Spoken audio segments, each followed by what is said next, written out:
around Yeah. it. Well, that's great, Mike. But let's get into it. I mean, I think there's stacks we can go with the brand, and just for the different attendees, um, Sean, I wonder if you're there, if you can just monitor Facebook, and if there are a couple of questions coming through from Facebook, if you could just copy and paste them onto the chat here. I actually did cancel the Facebook, but I can go back on. But Sean, maybe you could just copy and paste some of those questions. And yeah, we can take some questions as well. So Mike, let's just go right off the bat. Why is a brand? I mean, what is a brand? So, I mean, that's a good question, and everyone really knows the cliche, a brand isn't a logo, and everyone starts off saying it's not a logo. It's not the identity on the hat, but we behave in many ways like it still is. And that's if you've done any Googling on a brand or asked the question amongst your friends or any kind of business people, that is the general conversation. Everyone knows it's more than just a logo. It's more than just the colors that you attribute to your business, but no one really knows exactly what it is. And there's a couple of definitions in the marketplace, and it's all very fuzzy. And I think one of the exciting things is that's not going to change. It's always going to remain the slightly fuzzy, broader definition, because it just means so many different things for so many different people. And so I'm just going to read off one or two of the main definitions of a brand and just talk around that a little bit, if you guys are happy with that. So, David Ogilvy has been in the advertising game for many years, Ogilvy and Mather, and his definition of a brand is the intangible sum of your product's attributes. And as business people, you know that your product has intangible attributes that your consumers connect with. And so David Ogilvy is saying that is the sum of a brand. The dictionary of a brand defines a brand as a person's perception of a product, service, experience, or organization. And that's also a very true statement. It's how we perceive a business and what it does for us. And that's very much positioning, which is a big part of a brand. And then a third definition that I just want to throw into the ring here is, and this is Marty Neumeier, he's a speaker on all things brand, and he's written a couple of good books around it. And he starts off by saying what a brand isn't. And this is how I started. He says a brand is not a logo. A brand is not an identity. It's not a product. And so he goes on to say a brand is a person's gut feeling about a product, a service, or an organization. And I think everyone kind of gets that. When you throw those definitions out there as a brand, everyone says, yeah, no, I can get that. But in my journey with the brand, I've just found that there's a huge disconnect between conceptually understanding what a brand is. It's more than a logo. It's the sum of all interactions that a person has with your business at all stages. And that definition makes sense, but then how do we do that? How do we make it real? How do we bring this business to life as a brand and not just try and push products and services on people as a marketer? And so that's very much a living definition of a brand. And so what that means for different people at different stages is different. I don't know, that's a mouthful, but essentially those are some really broad definitions of a brand. I've got my own definition of a brand, but I'll jump into that a little bit later. Cool. Yeah. And so I mean, you touched on something there, and in one of my businesses a while back, and it was it was a new business. It was in a market that demanded a brand, let's just say. But one of my partners in that business, he said to me, you have to build a brand. And I remember thinking about it at the time and saying, yeah, we all know kind of what that means. But I actually remember thinking at the time, I'm actually not sure I know what that means. Like I conceptually understand. We know that there are these famous brands out there. We know that, especially in the fashion world, that they charge top dollar because it's this brand and there's value. But when someone said to me, you got to build a brand, I said, yeah, I kind of think I know what that is. But when I realized, I didn't. And so, what is it about a brand that actually builds real value in a business? Because like this guy was saying, if you want a real business, if you want a valuable business, you've got to build a brand. And Mark, it's so true what you're saying, because I think most people end up in that space without actually being properly guided through how to build a brand. Everyone knows they need one, but no one really knows why they need one. And a good place to start is looking at what a brand does for you as a business. So the first thing is it's customer recognition. We know that if we attribute a certain mark or a certain symbol to our business, it's a way for people to identify who we are amongst all our competitors. And so one, that's really important. You can't do that with a cheaper price or a faster delivery, because they need to see it in order to decide to get that cheaper price or faster delivery. So it's customer recognition, but that recognition gives you a competitive edge in the market. And this is where the definition really becomes real for people. So we understand that a brand is more than a logo. It's the sum of all experiences. It's what they say about you when you leave the room.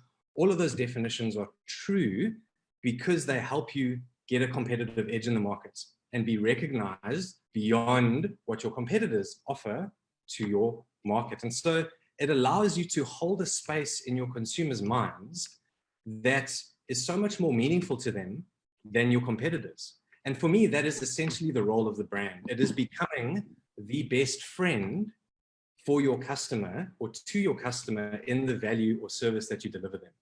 And so that might seem a little bit fuzzy, because you're trying to say to someone who's very much a business owner or someone who's got the objective of growing their business or launching a new product, you're saying to them, well, let's approach this emotionally. Let's approach this like we're actually going to try and build a relationship with people instead of push cheaper products or faster products onto them. And it takes a while to understand that that's just a human way of being the best friend, of being the chosen person to hang out with. When I'm trying to, for the group of companies, when I want to make sure that my pets can be found,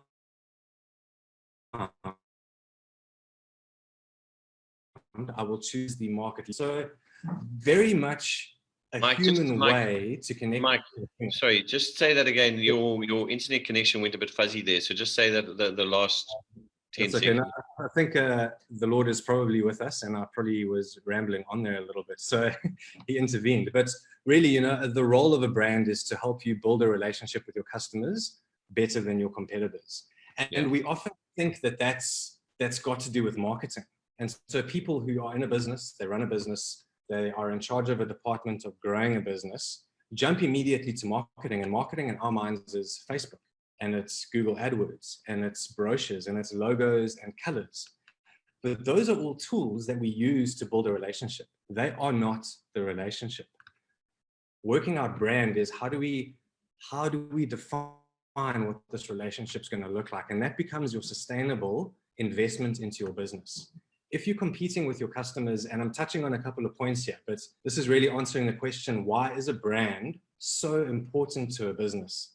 And it comes down to building a long-term relationship with your consumers, not based on providing a cheaper product or a quicker service or a better quality product, but actually working with them for higher level goals.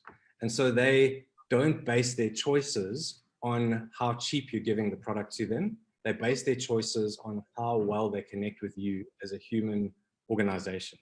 Yeah. So, I'm going to take us right down to the deep waters here, because we don't want to play games. I mean, at the end of the day, customers are there making a decision, and we are trying as businessmen to get customers to decide that they want to choose our product. And those decisions are based on, and a huge part of that decision is based on their need for something, and a lot of that is their need for identity, is their need for aspiration. So I mean, am I right in suggesting potentially, when I bring this right back down to human beings' greatest need, which is actually to know that we are loved by our Father in heaven. In other words, his resources become ours, and that actually results in righteousness, peace, and joy, because when we know he's behind us, we feel unstoppable. But marketers and clever businessmen who aren't even, thinking like that, have kind of gone about building brands that give people something of that. They are aspirational. So they build this. Now I'm going to think of and it's just because it's in my mind now, but I mean, the old cigarette adverts, and they spent millions because they had millions. I mean, the old Peter Stuyvesant or the Camel adverts, and they're probably such poor examples now. and maybe you can think of some more contemporary ones. But the truth is, they painted a massive picture of aspiration, which we're plugging into people's deep identity to say, well, if you wear this handbag or wear this T-shirt or smoke that cigarette or drink that, I'm finding poor examples. Help me some redemptive brands. But the truth is, what I'm actually trying to say, which is interesting, is the worldly guys sometimes, I'm thinking of that scripture that says, the unsaved almost are more clever. They're more sharp to deal with spiritual things than we are. I mean, it's almost like these unsaved guys know exactly what people need, and they paint that amazing picture because they know it works. Well, that's exactly it. They do know exactly what we need. And it's, there's a huge psychology element to branding. There's a huge identity element, the aspirational element. And I firmly believe that God has hardwired human beings to work in a certain way. And all that these, in a way, unredeemed brands or traditional kind of cutthroat marketers have done is reverse engineered human beings and figured out what makes us tick. But that in and of itself isn't sustainable. So if I figure out how to get, someone to do something that I really want them to do, by time 6 or 7, if there's no real benefit to them, they're going to wisen up to my antics. And so I have to go back to them with a new strategy or a new tactic. And that analogy is very much how marketing traditionally operated. The person with the biggest budget would win. The person who could get the price, or who could squash his competitors, who could do their whole, we have more money than you, we're going to kill you strategy, was really how the old business world worked and how businesses grew. But as the world changed and became more digital, people started having a voice that they could connect with the businesses back around. And so they could get direct feedback to companies. Not only that, they could feed to each other or feed back to each other what their experiences with other businesses were. And the internet swept that in. And then we started trading on the internet. And so the entire business ecosystem shifted from one directional communication and very fixed value delivery to this community driven approach. And that's very much the world that we live in. But to operate successfully in that world, you need to understand beyond just how humans work to make a success of it. You have to understand how you can build something bigger together. And so, it is very much a way we work with psychology to build a brand, but there's a dark and a light side of it. The aspirational thing is always a question. Yeah. So am I right in saying, coming to this new world, I'm thinking of new business guys, people launching the business, or even people that have been in business a long time and they've never even understood, or even valued their own brand. I mean, I think that's another little rabbit hole that we could go down, which we don't need to, but I think sometimes the way people undervalue themselves, they probably undervalue their business and they charge too little. I mean, that's a whole rabbit hole, which we won't get into, but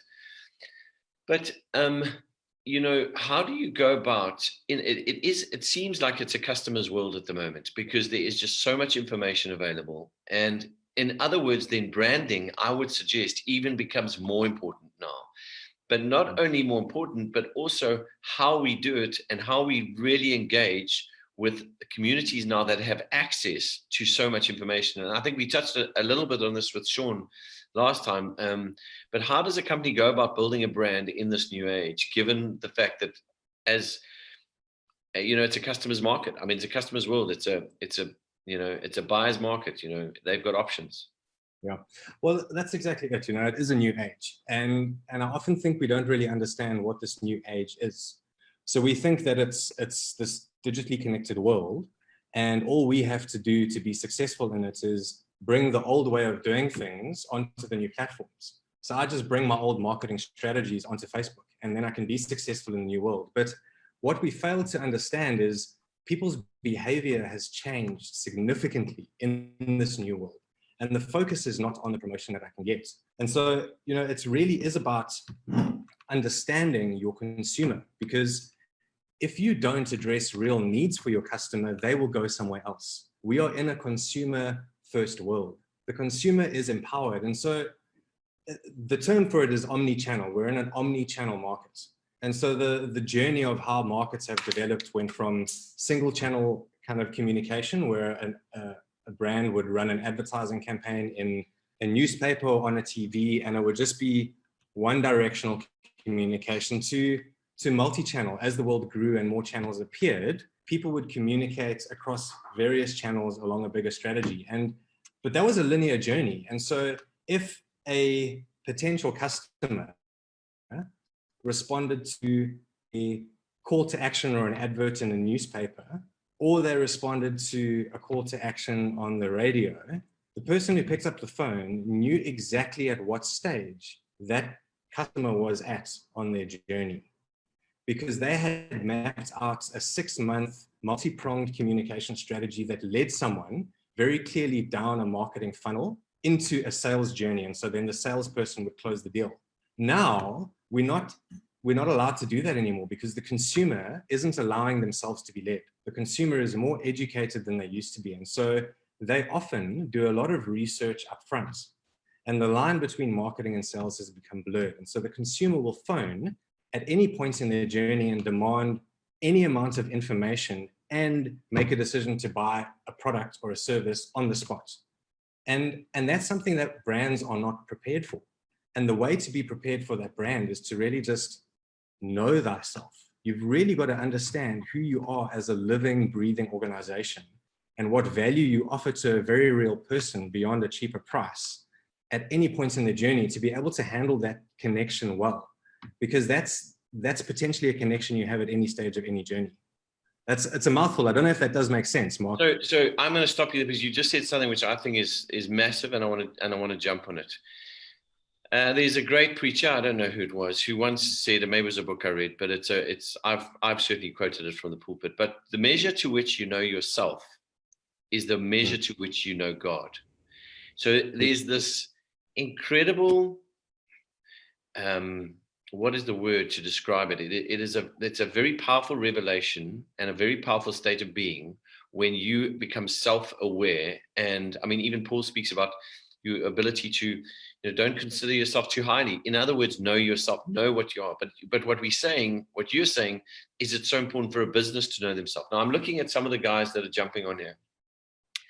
And a lot of them, some of them are doctors, some of them are educators, so we can touch a bit, but a lot of them some of them been in business a while, some of them could be startups. Yeah. What would you say, just with that statement, know yourself and know your market? So put yourself, and we've gone through the strategy, in this new platform that we're building now. Why don't you give the guys something of just an intro into a lean brand strategy, which is going to highlight something of what we've just been talking about in a very practical way. And I'm thinking off the back of know yourself, and then know when you know yourself, know your business, and you know what you want to do. How do you then go about building this brand, which is so important? I think the best way for me to explain this, Mark, is to describe the normal type of conversation that when I was working in an agency and running brand strategies and putting together these big projects for brands, is what kind of conversation would we have and where did it start? And it generally was around the type of people you've just described right now. We would either talk to someone who is launching a business or launching a new brand, or someone who had been in business for a while, who had reached a point of stagnation or had reached some kind of roadblock or realized that they needed to do something more to get to where they wanted to go. And so, the conversation on our side was very much, well, why do you want a Facebook? Why do you want a website? Why do you want to start doing Google AdWords? And the reason we asked those questions is because there's no point in just doing Facebook. There's no point in just printing business cards with a nice logo on. Because if that's all you do as a business, as building your brand or your marketing, all you are is a glorified business card printer. And you just get it out to your mates, to your business. And this journey really sparked an observation where I'd been working as a designer for a long time and had started dipping into strategy and just realized that focusing purely on design in a smaller team with small to medium-sized businesses, which a lot of the South African market is, it was difficult for us to make sure that the spend, what people were spending on our design services or small agency services was really delivering value to them. And so we had to start having conversations around three main areas in the beginning of our journey. So a client would walk in and they would say, we want to Facebook, we want to start doing advertising. And we'd say, right, well, why? And who on earth even are you that you can actually justify spending money on Facebook? And so this know thyself concept starts with your business. And so the three main areas before I dive into them is you've got to know the business, and the business is your business model and how you actually make money. The point of a business is to create a customer. And so in today's world, you can't sell ice to an Eskimo anymore. You've got to deliver something of real value to someone because people are empowered, they're educated. And so at a business level, at rands and cents, do you have something viable? Once you understand that, we have the conversation around brand and say, well, as a business that offers something real, who do you offer it to? And who are you that offers it? Because we know that in today's decentralized world, in this digital connected world, your market is so much bigger and so much smaller than it ever was. And so you really need to be able to niche down as an individual business for a specific consumer, or at least segment your markets and understand how you relate to that person as a human being, as a living organism. And so that second section that we would talk them through about being a brand essentially is relationship management. It's how do we build a relationship with your customers around the value you deliver to them and the experience that they get and the partnership that happens out of that. And so it's, do you have a real business? Can it work? Do you have the potential to build relationships with people beyond rands and cents around your product and your service? And the third step, which is where people just want to start all the time, is your marketing, is your Facebook, is your Instagram, is your logo. And that's, even though we say we know a brand is not a logo, we always start at marketing, and marketing is the third step in a journey that is based on truth and fact that we can't ignore. If you start with just building Facebook audiences or Instagram profiles and just start pushing content out there without understanding the real value you deliver as a business and how you do that in a way that builds relationship beyond rands and cents, i.e. in a human relationship, your marketing is not going to be sustainable. And I think that's how people have started becoming suspicious of marketing. And I mean, I've seen it as a marketer. You sit across the table from someone and they're not convinced that and you've been there as well, they're not convinced their spend is going to give them a return. They think it's smoke and mirrors. But in all of the business books, in every single MBA curriculum, in any professor of business or sales and marketing you speak to, marketing is like the third leg on a three-legged stool. You know, it's something so critical to a business, and yet we don't trust it. And we don't trust it because we don't understand the real role it provides in a business and in growing your business. So I like, and Simon Sinek, I think is, you know, he's got a lot of cred, and again, he really, I mean, to be honest, I mean, I think he's nailed a lot of things, and he's spoken about the why. And I mean, from a godly perspective, we have the absolute grace of the Holy Spirit for him to even lead us, which is amazing, you know, in terms of our conviction on why we do what we do and how we do what we do. But I mean, let's assume, so I'm assuming, and I'm just going to jump ahead, and I'm looking at our attendees here. We've realized that we've stumbled on something of value. And I'm going to take one of my friends here because he's watching. He's got a bicycle business.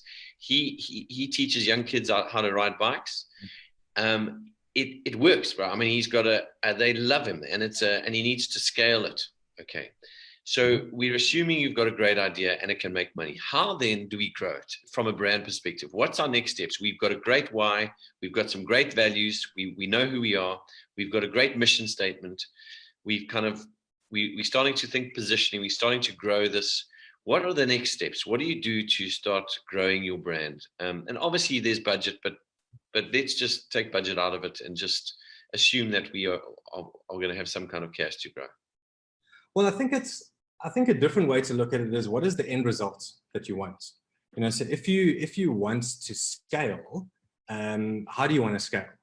Do you want more of the same type of customers? So do you want more 12-year-old kids looking to, you know, get the Sunday Times under their back wheel on a mountain bike and then start doing a couple of jumps and drops? Or are you looking at at getting a different type of person? Are you looking at an older market? And you have to understand that, because you can't do everything. No one has a big enough budget or enough time in their day or enough attention, passion, motivation, resource, or value to add to the world to do everything for everyone. And so you've got to understand, before you decide how to build your brand, you've got to have a vision. You've got to understand where that scale option comes from. And that's very much, I think, a God thing. And that's where it starts, is you unpack the vision.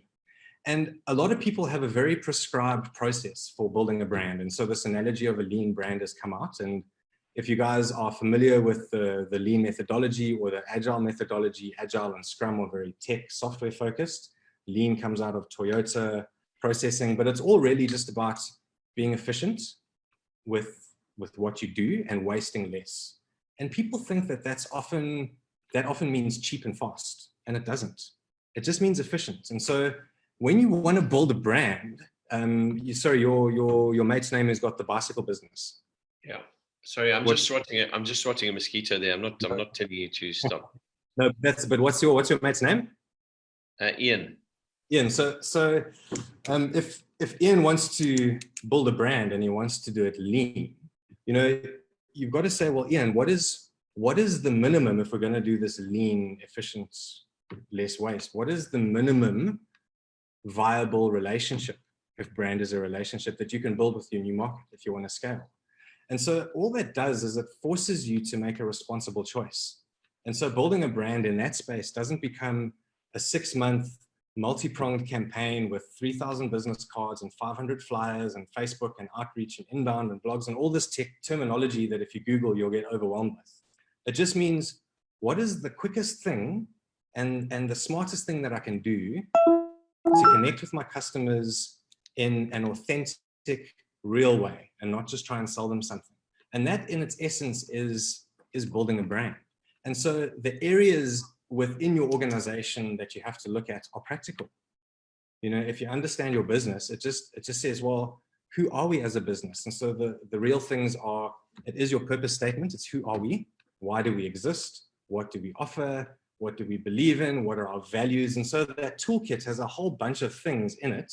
And my philosophy is, you really just got to choose. Sorry, I've got some emails coming through here. I hope you guys can't hear that. My philosophy is, you really, sorry about that. You really just got to, if you've done a SWOT and someone says a lean brand contains a SWOT, don't do a SWOT. You understand that. But maybe you do a customer persona. And so you just unpack your business. And so it works across company, competitors, and customers. Sorry, I forgot the third C.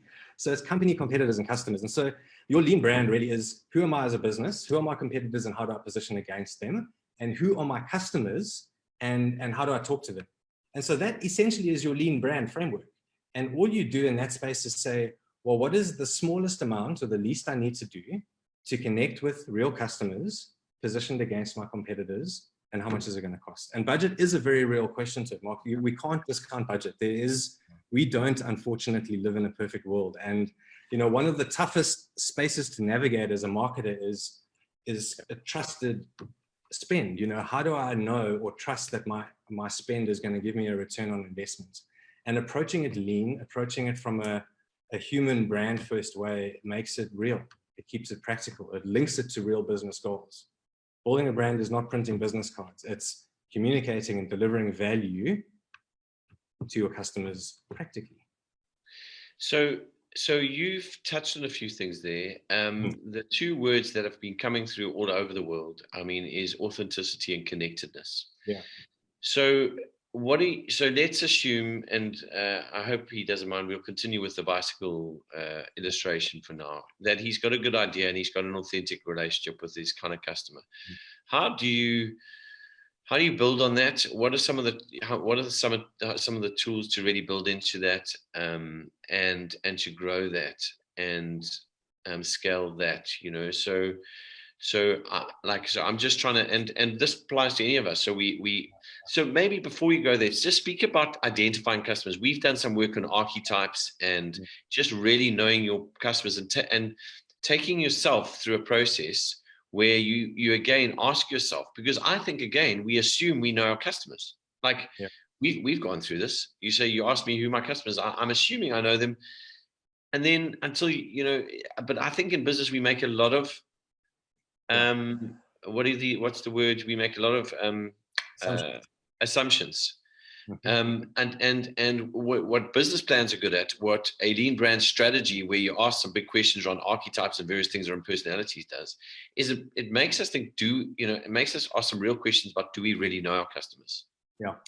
And that's an important point, Mark, because at some point we have to make assumptions, and that's part of the lean journey. So if we're going to adopt a lean methodology and a lean approach, or an agile approach to this, we have to at some point make an assumption and jump this hypothesis gap and test it in the markets. And that's the point of it. So the best way to describe it is, you make an assumption about who your customer is, and it's the traditional marketing process of STP. So you segment, you target, and you position, if you guys are familiar with that process.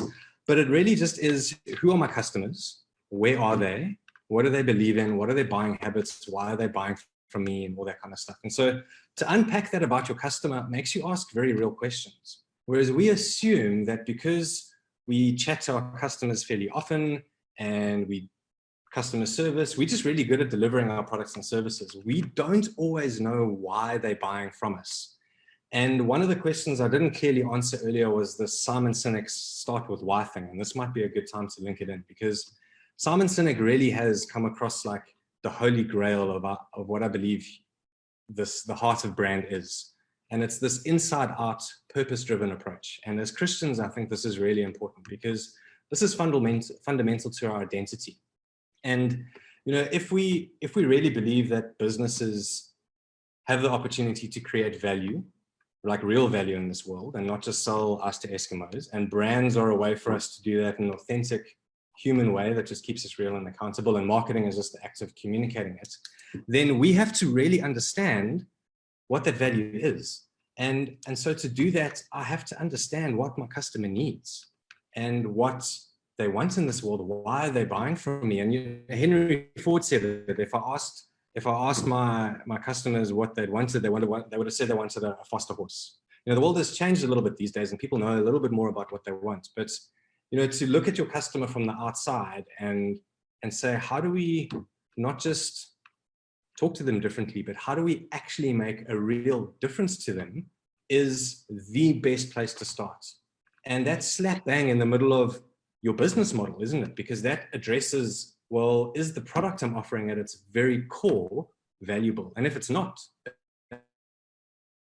back to the drawing board. And that's another whole journey. So you know what, and we can't go, we just throwing out lines here, which I'm hoping guys can catch on, and this is all part of our journey of learning. But I want you to try and, we're going to make this more practical, and it's something that I don't fully understand. We've spoken about it, but this concept of agile, and I'm thinking, so okay, so we think we know our customers, but let's use Facebook, because everyone knows Facebook. What we start to do is we start to throw some lines out. We say, and Sean's really great at this, he's learning and puzzling, what are the lines that catch a whole lot of videos that increase his number of shares or his number of views. And in the same way, we can start throwing lines out. So I'm going to go back to the bicycle business. I'm going to throw a line out. Who wants to learn how to do a bunny hop or whatever, and suddenly that gets 20,000 hits or whatever, and that's feedback. And I think what tech enables us to do is start to get a lot of feedback by throwing a whole lot of lines out, and that feedback then starts to give us a direction of what's valuable, what people want, and then we start building. Maybe you want to touch a bit on, that's just my understanding, but well, it's a three-step process, and if you Google lean, you'll see this little circular three arrow thing going: build, measure, learn. And so what you're doing is you're building a value proposition, you're building a call to action, you're saying, I have got a headline that I think might get someone's attention, so I'm going to build it, and I put it on Facebook. And so as I put it onto Facebook, I move from this build space into the measuring space. I'm starting to measure what the engagement is and how people are responding to it. After a set amount of time, or after a couple of engagements, I can make a learning out of that. I have now built something, put it out there, and enough people have engaged with it for me to choose to continue or to change direction. And that's essentially the heart of building a brand. So I can't just get dressed and line up the next 6 months of what I'm going to do with my best friend and just not consult him. I've got to go to him in the morning and say, hey, let's go to the beach today and let's go do this and this. And I've got to see what his response is, because it's not just me. I don't make an executive decision about how they need to live their lives. But as businesses, we often think that that's how we need to do it. Because we need to be in, we're these heroes who are swooping in to deliver this service that the world needs. People don't work like that. And I think one thing we forget so often is at the end of every business, at the end of every campaign or communication or telephone line is a real human being with just as many aspirations and goals and insecurities and fears and desires and brain cells sparking in our heads 24/7 as me and as you. And if we really understand that, it just makes sense to test the waters before we commit to something that's going to cost us $1 million in a year of our time. We start really small. And so, that principle, that lean principle, that three-pronged approach of build, measure, learn is a lean business model innovation. Take those principles and apply them to lean brand strategy or lean branding. And then take those principles and apply them to agile marketing or lean marketing. It's just a more responsible way to do it. And Sean painted a great example a couple of weeks ago of how he does that. He puts out a video, he tests his audience engagement, and when something works, he takes it off, and so he's found that elusive product market fit that people so often talk about in textbooks. It's practical and it's very real. So, Mike, I've been puzzling something, and this is just, I'm going to go back into submarine mode here. ABBA, I was watching a documentary on ABBA, the old ABBA music, and maybe you don't know. It's more not even my time. But the guy said something that just I've been thinking about a lot, and he said it was a one-liner. He said, "We just produced music that other people liked." Now, on the face of it, it sounds it's obvious. But what he realized is that he was connecting with a whole lot of people. He was reading the Times and then producing music that just completely connected with what people like. Now, I'm going to bring it back to a biblical reference. Paul says, I make it ambition to become all things to all people. Now, he's not losing his authenticity there. He's not now, just being like someone who's a Christian now, but and engaging with someone who's not a Christian and then becoming a not Christian. So he's holding massive onto his values, but in the same way, he's connecting with many different people. And there's this kind of, when I heard the ABBA guy say that, I said, is that something we think about? I mean, I'm even started thinking to myself, we wanting to build products that other people like. ABBA sold millions and millions of their songs. Even you hear their songs 50 years later, it's got a beat, it's got a rhythm, but they tapped into something. And I'm starting to think, what is it? What can we do as people, and especially as Christians, that can actually read the Times and read people and then actually build products that actually, like the ABBA songs, other people say, I just want it. Yeah. That's, for me, it's about value creation. And so I've read a couple of books, especially at the beginning of this branding journey, around value creation and just this value exchange economy that we live in. And so I would guess that, ABBA stumbled across something that they were really good at making and they enjoyed making. So they had energy and passion for it because they did it and it made them feel good. And in a way, helped them celebrate who they were as God's creation. I have value to add in this world. I'm excited about being alive. And that just becomes so much more beautiful when we know that it's far beyond us. And so as a business, it just becomes so much more engaging and so much more meaningful as a Christian to know that you're offering real value to the world. And if you keep that frame of reference, if you keep that focus along your entire journey, personally, I feel like you can't really place a foot wrong, because even if you put a product out there or a service out there that isn't accepted in the market, you're still not focused on selling products. You're focused on making a difference to your market's lives. Yeah. Sorry. To your customers. And so that's a journey. That's not just something that happens. Sorry, I see a question up here as well. Sorry, can you see the question as well? Sorry, I so didn't want to interrupt you. No, that's fine. So I was kind of getting to the I see another Michael, question sorry, here. I was getting to the end of that spiel there, and now I really have lost my train of thought. Yeah, no, and also you were breaking up a bit, so it was a combination of failures there. I brought up one of the questions, and I'm also looking, but just maybe answer one down here. You know, just on value, and we were really, you know, just appreciating ABBA and the reality that they read the Times, they created value, and I think you said some really good things. I mean, I think this thing of, again, what is your gift? They were very gifted musicians. I mean, they all actually in their own right were super gifted. So it's not like they just could read people. They combined their gift with their ability to read, and I think that's a huge thing, because just having a gift is not going to make you money. You know, it's taking your gift and then applying it with the right heart to serve and to love people. And it's almost, I would say, because you love people, you're going to give them. Even like Paul, it was because he loved people, he wanted to connect with them. And I think that heart attitude, and I think this is, it sounds fluffy, but this is absolutely real. If you genuinely want to love people, like, you will give them a product that they will love. And that is not fluffy talk at all. I mean, I say from a sales perspective, if you want to be a good salesman, love people, you know, and you will connect with them, and automatically you'll start producing stuff that they want.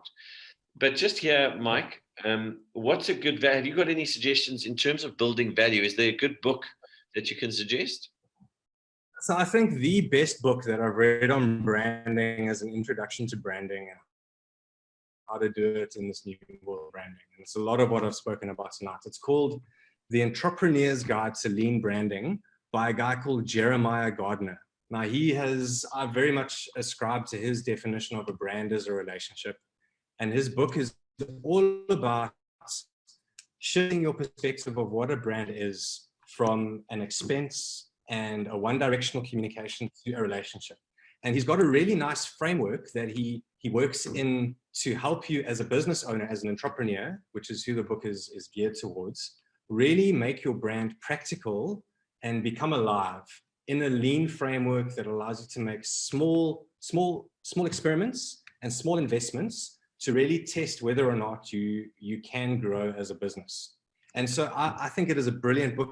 It's very practical. It's got a very solid framework in it. But what I often find is those things become prescribed. But, you know, the concepts in that book they were life-changing for me.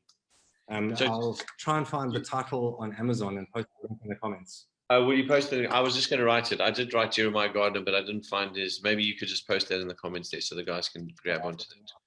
While you're doing that, yeah, so that is brilliant. We have got a few minutes left, Michael. So we are going to, panelists, have you got any other questions you'd like to ask Mike?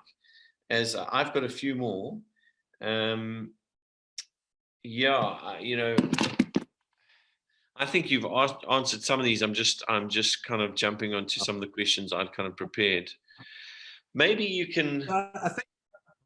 No, sorry, carry on, Mark. I think, you know what would be practical, and I'm coming back to people starting a business and wanting to start, you know, using that agile framework, which is, and I think Sean's a great example of that. He's posting stuff, he's playing, he's posting different videos, seeing, and he's getting very clever with a lot of that stuff. Let's just bring Sean in. Sean, can we bring you in? Are you hopefully you're decent. Can I bring you in, Sean? Just say yes, you can bring me in. I'm just going to bring Sean into this because we'll chat with him. I'm promoting you. Sean, you promote to put your tie on. There he comes. So Sean is coming to the panel, and just tell us, Sean, and you can jump in here and just, and there we go. There he is. So Sean, I want to jump on this thing of agile, getting feedback. I mean, I think you're, and also for some of the guys, how do we practically, with a low budget, go out there? We kind of know what we want to do. We want to start building.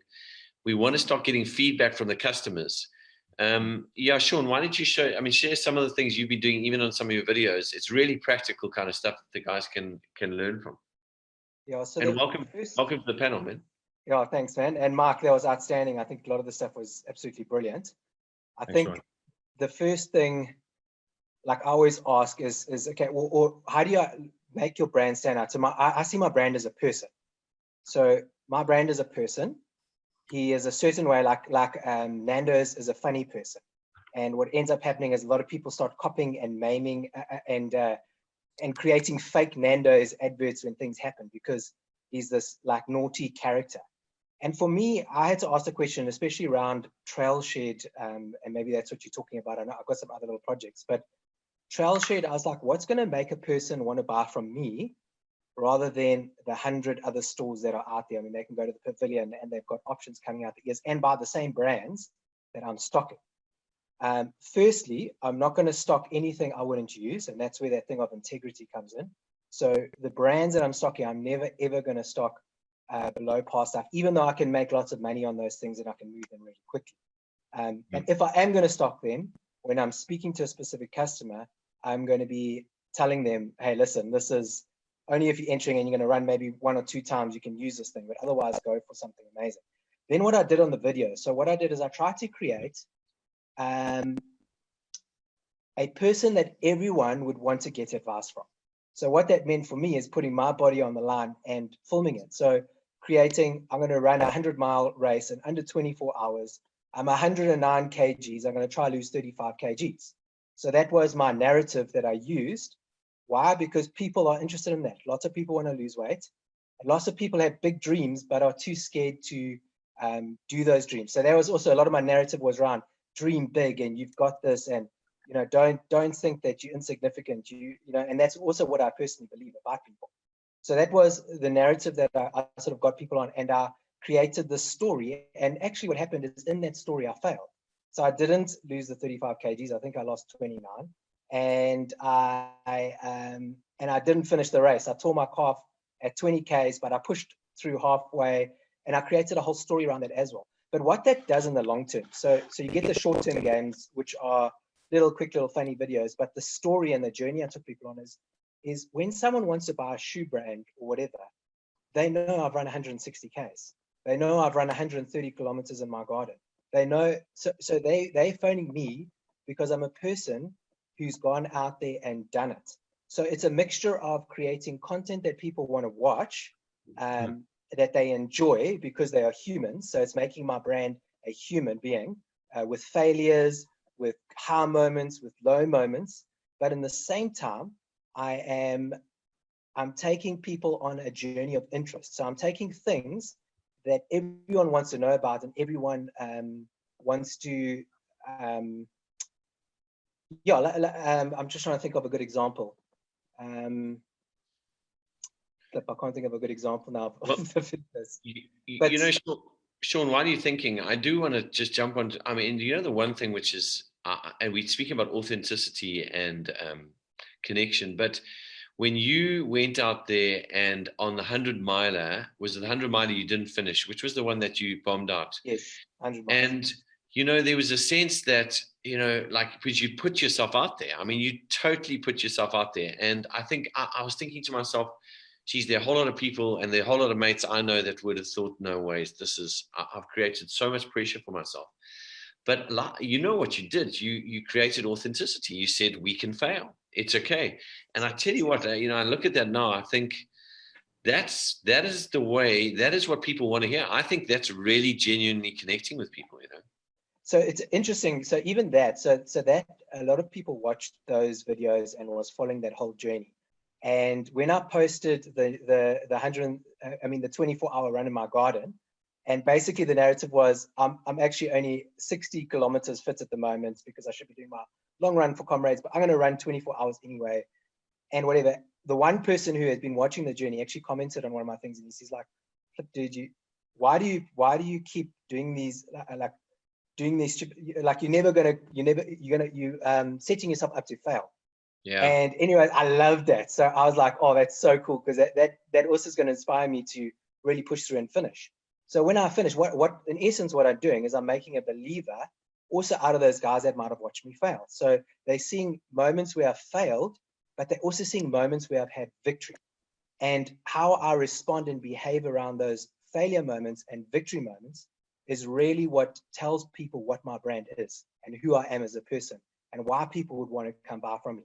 So if I in my failure went and said, oh, it was because of this, and I blamed this and I blamed that, and no one wants that type of person. But when I'm a person who takes responsibility and actually, like, flip, guys, we all fail in life. But when I look back and I change that story into a story of victory, where I've listened to 12 audio books, I've run the Comrades Marathon, and I've done all these things leading up to this event.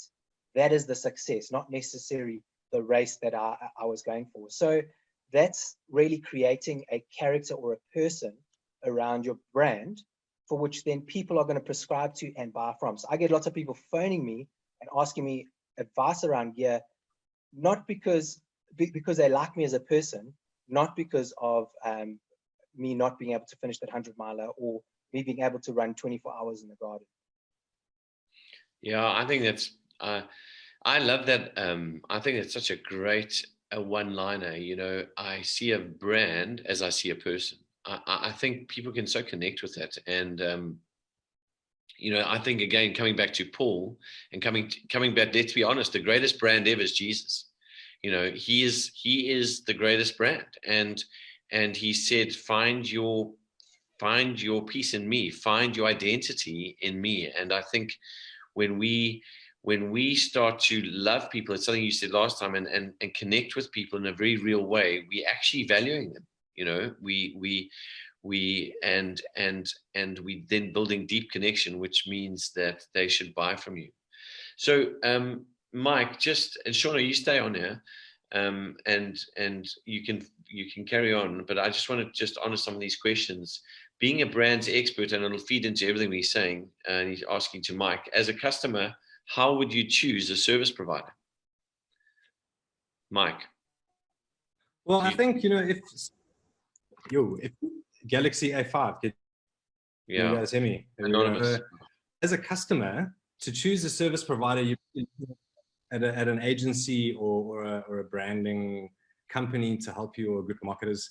And I think the biggest thing that they should do is be able to link whatever they propose to you as a solution to your real business goals. And so you as a customer need to know, when you walk in that room, what you're trying to achieve as a business. How are you trying to grow beyond, I want a really cool looking Facebook or a really slick website? What is that slick website going to do for your business? And, you know, a responsible service provider should be able to guide you through those questions in the beginning discovery process and really help you unpack and define the problem that you're trying to solve a lot clearer than perhaps you can currently. But if you give some thought to how your business is actually going to grow out of this journey, not I think it should grow and everyone's doing it and I need it, but how is it actually going to grow? If they can link those dots for you, I'd say you've got yourself someone who can actually deliver on their promises.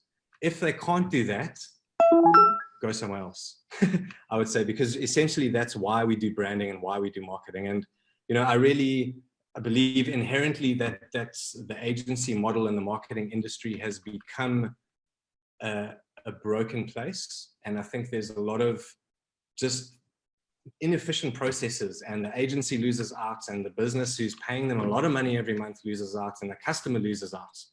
And that doesn't have to be the world that we live in, but to change it, we've got to link what we're doing as marketers and brand builders to real business goals.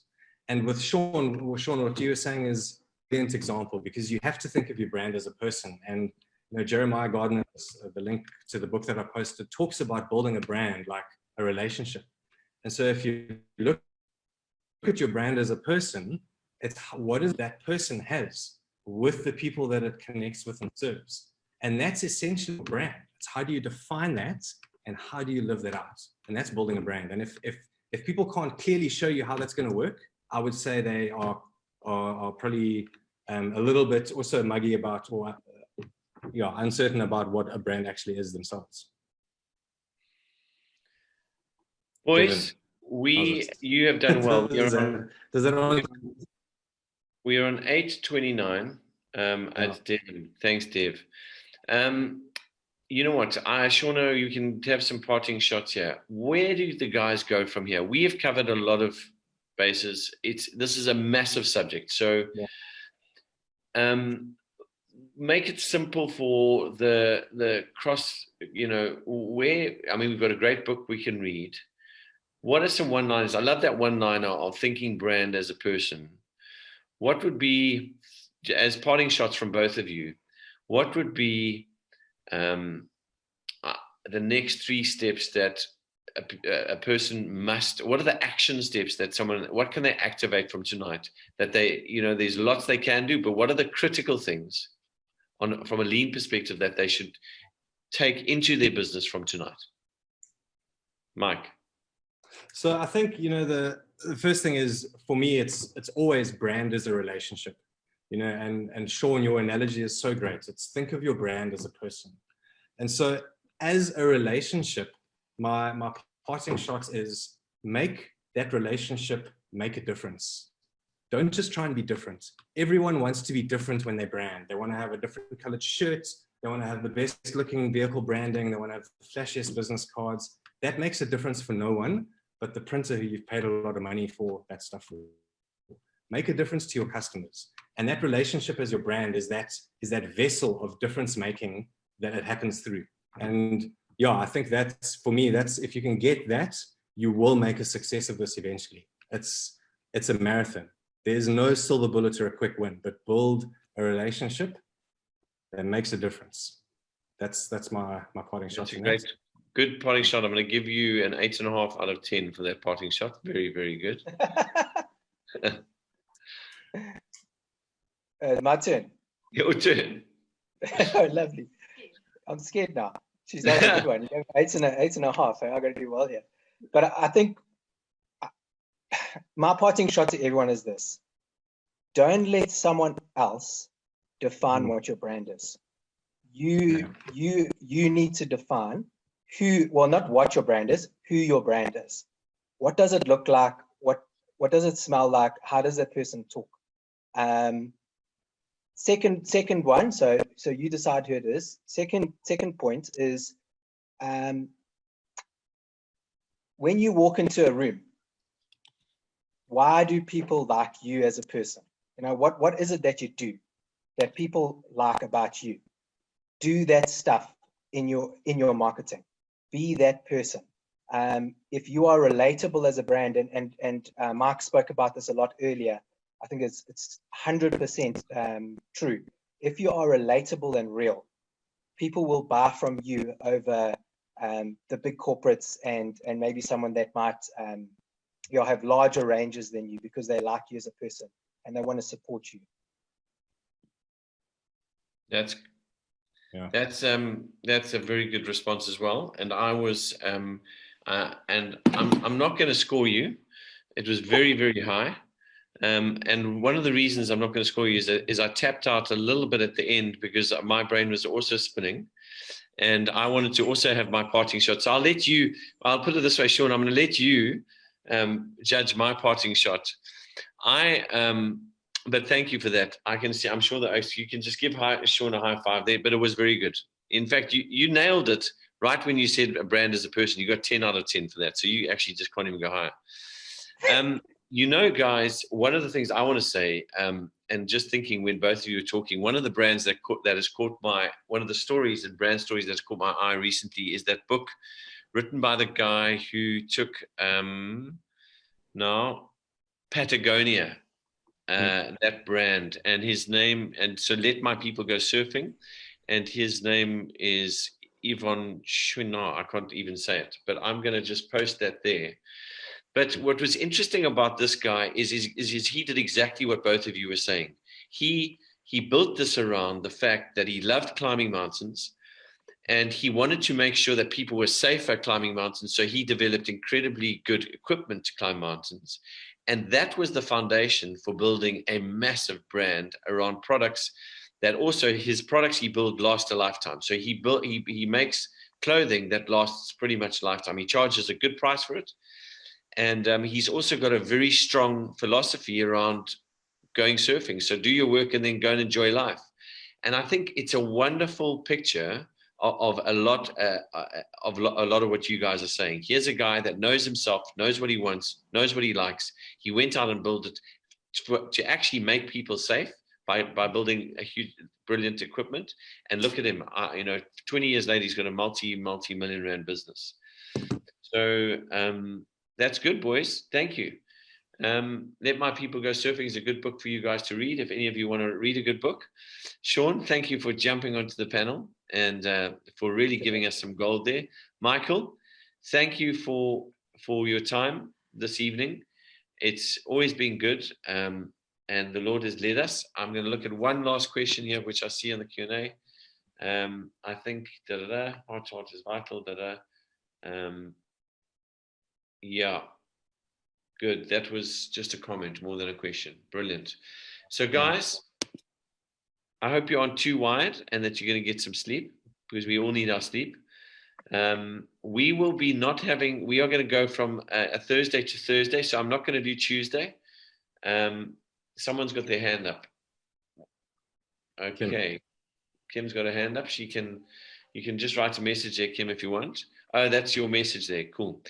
Yeah, we are not going to be on Tuesday. We will be on Thursday. We've got an amazing panelist next Thursday. We've got Sandile Zungu, who has got an incredible story, a big player. He's on the presidential committee for BEE. He has got the most incredible rags to riches story. So I'm very excited about interviewing him, and that's going to be next Thursday. So you guys jump on. We'll do some good advertising for that. So go well, everyone. Michael, Sean, thank you, and good night. Cheers, guys. The COVID way. The COVID handshake. COVID, just give it a little elbow there, guys. Elbows. Bye, guys. Cheers, guys. Cheers, buddy.